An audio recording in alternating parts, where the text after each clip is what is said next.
Hey guys, just want to do a quick video comparing the Radian Ramjet and afterburner with the Parker Mountain machine comps. So I'll kind of walk you through my journey at first of where I ended up with these. So initially I bought two Parker Mountain machine comps. My first one was the duty comp, which is the aluminum compensator that threads onto a full-size barrel. I bought the duty comp and Parker Mountain barrel combo and ran that for a bit. Basically, the reason I bought these two, I'll kind of rewind a sec. The G17 Ramjet and afterburner were advertised for a long time and kind of teased at various trade shows and whatnot, but they didn't get released. I really wanted one, so to tickle the itch, I went elsewhere, which was Parker Mountain. So the pros of these, they really have similar performance to the Ramjet and afterburner. They do well, like with the single port, the duty comp, which is the aluminum on the full-size threaded barrel. The performance really was awesome with it. I remember the first time I shot it, it was kind of one of those look over at your buddy moments where you're like, man, is this for real? So the performance on that was incredible. Only downside to that one was it was a little finicky with ammo. So you really needed full power plus P, or at least like full power 124 grain stuff to utilize it on stock springs. And I'm sure if you tuned your springs and kind of made everything work with it, it'd be fine. But I like to keep my springs stock if I can. So that was something to consider. Also, it did not fit my Safariland Glock 34 holster, which to me was kind of a downside. So I couldn't really use that without, I could have modified it, but I kind of wanted to keep it the same. And both of these, the micro and the Ramjet and afterburner, both fit on the G34 holster fine. Also with that compensator, the slide to frame fit was, or I'm sorry, the comp to slide fit was a little sloppy. It had a huge air gap in this space right here between the slide and the comp, and it was just aesthetically kind of bothered me. Wasn't functionally, probably wouldn't have hurt anything other than maybe getting some dirt in there, but it bothered me a little bit. Partly because of that and the size, really the size of it not going into the holster and the sloppy fit, I decided then to get the Parker Mountain machine micro comp, which has the combo here, has a short threaded barrel and the compensator itself. So I liked this. It did fit a little bit better as far as the comp mating up to the slide. So it was better, but still a little sloppy. Unfortunately though, the performance was not quite there with this one compared to the duty full-size comp. Also with both of these Parker Mountain comps, the fit and finish was just a little bit on the rough side. So I don't know if you can see here, but like the wear showing, I don't really care about the wear, but it's the nature of the wear where it would kind of look chattery. Also, if you look at the machining, I don't know if it's going to come through on video, but there's just kind of chatter marks, and generally they're a little bit more rough looking. Not to the point of anything that's would affect function or accuracy or anything like that I could tell, but just looked a little rough. So felt like it was worth noting. In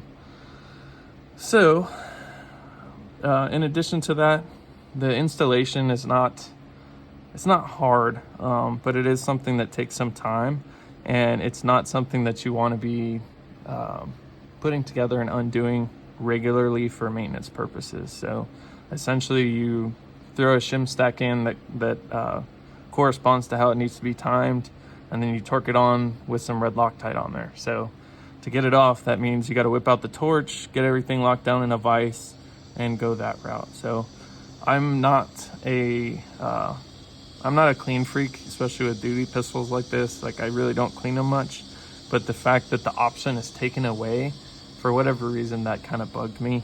And it's like, if I want to switch, for instance, from like compensated to non-compensated, it's not a simple matter of pulling a screw, pulling the set screw like in the Ramjet, and throwing a OEM barrel back into it quickly. So from this micro comp, when the Ramjet and afterburner finally started hitting the market, it was enough that I liked my initial one on the Glock 45 enough that I broke down and went ahead and bought one for the G17. Overall, most of what I said in the G45 review that I have posted stands with this. The machining is great on this.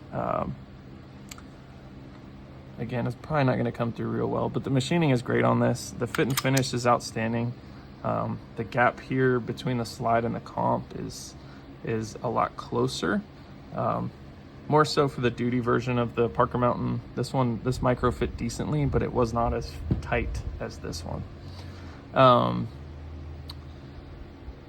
Really the downside of this compared to the Parker Mountain stuff is that it's just pricey.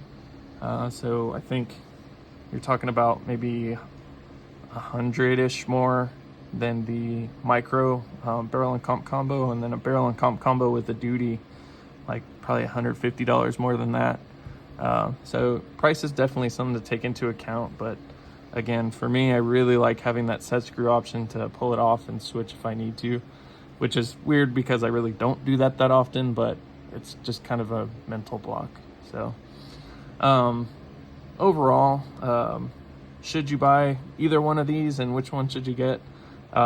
If you want absolute performance out of your pistol, that's like something that you look at it and go, wow, I would get one of the Parker Mountain full-size comps, either the duty or I can't remember what the 2-port one is called, maybe the Extreme.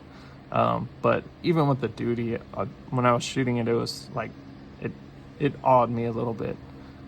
So for absolute performance, I'll definitely go with one of those.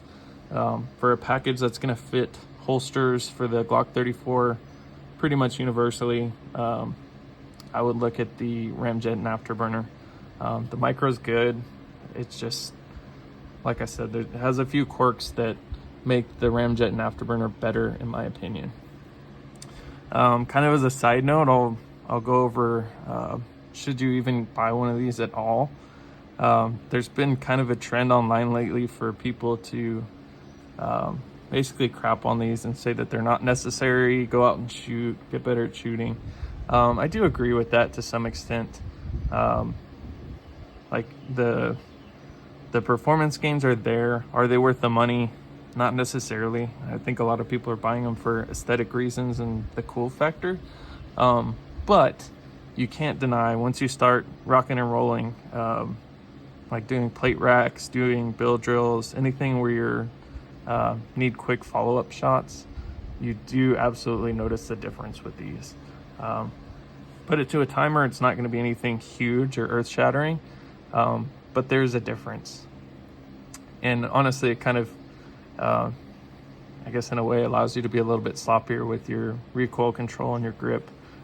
So it's, yeah, pros and cons definitely. There are a few issues I see too with them as far as using them in a duty role or for defensive gun use. One would be for anyone running or like in the Safariland ecosystem. Once you lock these back, and this applies to both the Parker Mountains and the Ramjet, once you lock them back, as you can see maybe on camera, because the barrel tilt, the comp is sticking above the slide. So what that means in the Safariland world is that, say you were doing one-handed manipulations, for whatever reason you have to use one hand, you run dry, and you go to slide lock. If you throw this into a Safariland holster at slide lock, this part of the comp will hang up on the ALS system. So you get kind of in a nasty bind, and something that you definitely don't want to be dealing with during defensive gun use. I guess a training solution for that would be to just always train dropping the slide before you reholster for one-handed manipulations. But that's an extra step that you're probably not going to remember to do when the moment comes. So just something to be aware of. I don't think it's a deal breaker for using one of these in in that context, but definitely something to be aware of and potentially train around. Another one that was kind of a point of contention that I mentioned on the Glock 45 Ramjet was the extra noise that you get from shooting these comps. Kind of some of the pushback I got on that was it's not going to matter in a defensive gun use. And I do agree to some extent. Your body has a way of, when you have the adrenaline dump and everything's going on at one time, you don't register sound the same way. But my response to that is the physiological issues and damage that's going on is still happening. And even if my hearing might recover just a little bit quicker shooting a non-comped pistol versus one of these guys, I would take that as an advantage in a real defensive situation. Because in that situation, I think situational awareness and recovering your hearing and recovering your senses faster probably is going to do you a little bit better than maybe like 500ths of difference on split time when it goes down. So just things to consider.